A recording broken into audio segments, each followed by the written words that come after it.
Hello, my friends, and welcome back. Thank you very much for being with me again today.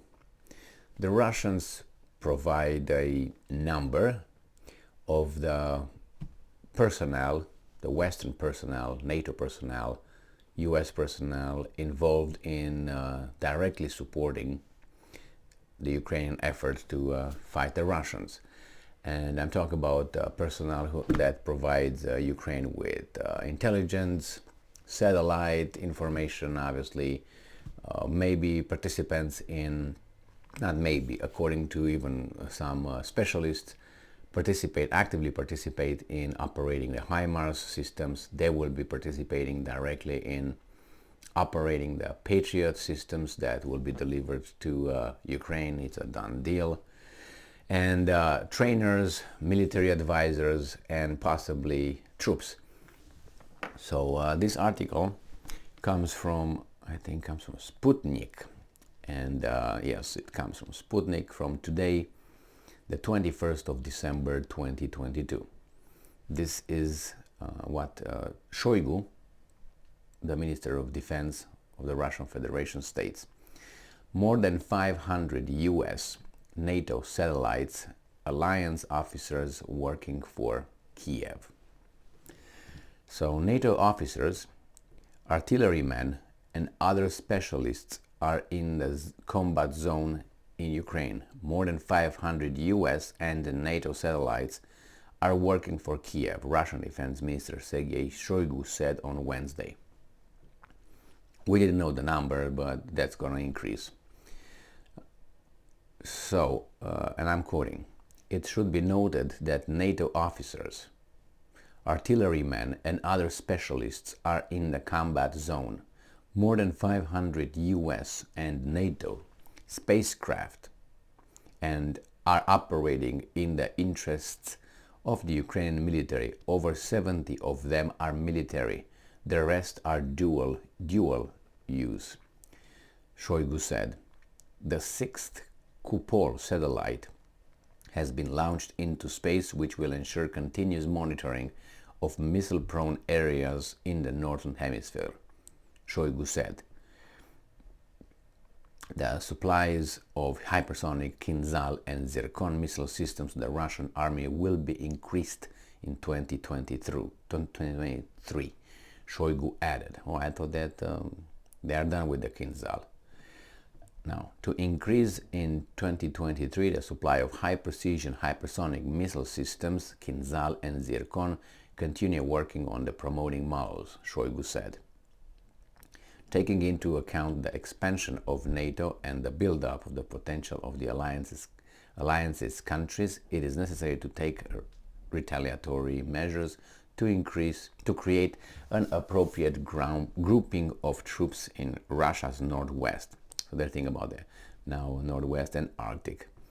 Now, given NATO's desire to build up, I'm quoting, military potential near the Russian borders, as well as to expand to North Atlantic Alliance at the expense of Finland and Sweden, retaliatory measures are required to create an appropriate grouping of troops in northwestern Russia, Shoigu said.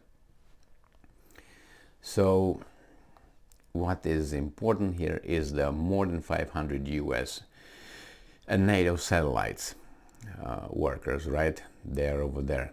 And they are officers, artillerymen, and other specialists in the combat zone. 70 of them are military. The rest are dual use. Well, thank you very much. It doesn't necessarily mean that we believe what he says, but for people who follow this war, I think it's more information that probably would end up with a confirmation of the fact that NATO and US troops, or at least as he said, workers, officers, are involved in this effort. I don't think anybody has anybody who has something about history at least could see and identify that these guys, something like this occurred in almost everywhere where United States was first just an observer and then direct participant. I will take Vietnam War as the main one, main example where the United States sent advisors, military advisors, and they were active participants in the war, but here in the United States they were called military advisors. Some of them were military advisors, and that's one. The other one is, if you remember, the Georgian war with Saakashvili. The US had so-called, again, military advisors when Saakashvili and Georgia, yes, invaded South Ossetia. Remember that one? It was not South Ossetia attacking Georgia or Russia attacking Georgia. It was Saakashvili. It was Georgia attacking South Ossetia. Okay, so let's start with the beginning. So let's be consistent here. Like here you could say, well, it was Russia attacking Ukraine. Yeah, okay, it was Russia attacking Ukraine. So over there in Georgia, the Americans were training the Georgian army. I don't know the extent, but I know they had advisors, and the United States provided weapons to Georgia.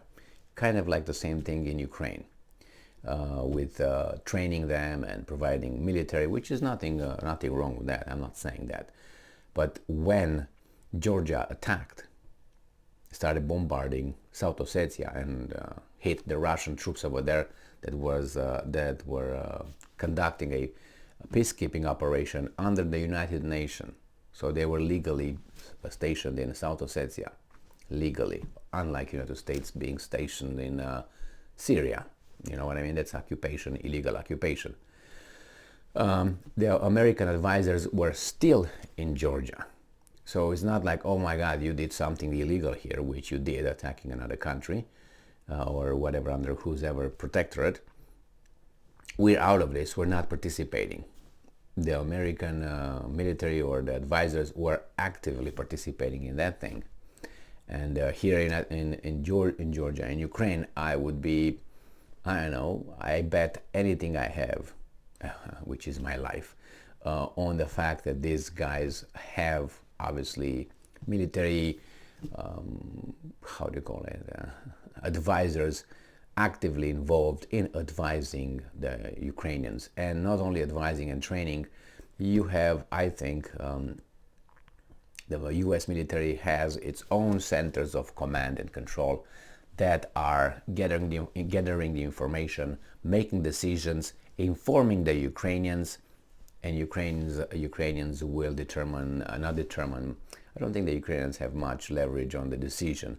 Probably they have decisions, local decisions, but the main decisions, I think, are made by these guys here. And remember, this is what they say actively in Ukraine. Who the hell knows how many are in Poland? From some sources I found, they said that actually the command center of this war is located in Poland. Now, I have no way of confirming that by other sources. There were like 2 or 3 sources saying that, but I don't know. We'll find out later if these guys allow us to stay alive by then. So at least 500 people actively involved in fighting Russia from NATO and all that. We knew that. It was just a confirmation, I think. But as I said, even Shoigu saying that, we can take his statements as face value, and that's it. That's the confirmation. After all, he cannot be trusted, as nobody can be trusted. But you try to verify it, and finally you're going to have a clear admission later by a whistle from U.S. Department of State or State Department, or from the Pentagon, a whistle, an anonymous source, something like that, and that would bring it to 99% confirmation. Right now I think it's about 90, I would say, but it's getting higher and higher. The U.S. doesn't hide that, just doesn't talk about it. They send inspectors under the guise of, we're going to inspect to see where the weapons are going to. They send advisors and trainers under that term.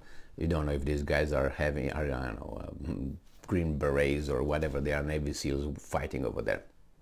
And I would not be surprised whatsoever if I would find out that there are, troops doing actually exactly that. Not necessarily fighting like the forefront of the whole thing, for the obvious reason of being captured by the Russians and then exposed, but conducting operations maybe behind the Ukrainian forces, in parallel, going back, so they don't expose themselves that much. That would be the idea. Until, they will say, yeah, we are involved, so what are you going to do about it? That's a fact. And I think the Russians know that, the Americans know that the Russians know, and the idea is, what are you going to do about it? It's always this, end up to this one. Are you going to do anything about it? No. And thank you very much for being with me again today. Stay strong, stay smart, look for the truth, and be just.